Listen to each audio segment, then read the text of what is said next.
Hi friends, நம்ம இன்னைக்கு இறால் தொக்கு எப்படி செய்வதுன்னு பார்க்கலாம். இது ஆரோக்கியமும் சுவையும் நிறைந்த ஒரு அருமையான கடல் உணவு. இது சாதம், இட்லி, தோசை என எல்லாவற்றுக்கும் சிறந்ததாக இருக்கும். முதலில் 250 கிராம் இறாலை நன்றாக சுத்தம் செய்து மஞ்சள் தூள் மற்றும் உப்பு சேர்த்து 10 நிமிடம் ஊற வைக்கவும். ஒரு கடாயில் எண்ணெய் ஊற்றி அதில் சீரகம், சோம்பு சேர்த்து தாளிக்கவும். பின்னர் நறுக்கிய வெங்காயம் சேர்த்து பொன்னிறமாக வதக்கவும். அதன் பிறகு இஞ்சி, பூண்டு, கருவேப்பிலை சேர்த்து நன்றாக வதக்க வேண்டும். பின்னர் தக்காளியை மிக்சியில் அரைத்து கடாயில் போட்டு மீண்டும் வதக்க வேண்டும். பிறகு மிளகுத்தூள், மஞ்சள் தூள், மல்லித்தூள், உப்பு சேர்த்து நன்றாக கலக்கவும். அதன் பின் ஊற வைத்த இறாலை சேர்த்து நடுத்தர தீயில் மூடி 10 நிமிடம் மூடி வைக்கவும். இறால் தண்ணீர் விடும், அதனால் நன்றாக கெட்டியானதும் கடைசியாக மிளகுத்தூள், கொத்தமல்லி சேர்த்து கிளறி இறக்கி விடவும். இப்போது சுவையான இறால் தொக்கு தயார்.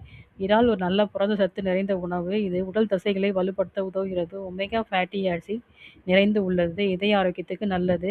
கால்சியம் மற்றும் விட்டமின் B12 போன்ற ஊட்டச்சத்துக்கள் நிரம்பி உள்ளது. இது உடல் சோர்வை குறைத்து உடலில் உள்ள சக்தியை அதிகரிக்க செய்கிறது. இறால் தொக்கை குழந்தைகளுக்கு, வளரும் குழந்தைகளுக்கு மிகவும் நல்லது. இதை பயன்படுத்தி பலன் பெறுவோம். தேங்க்யூ.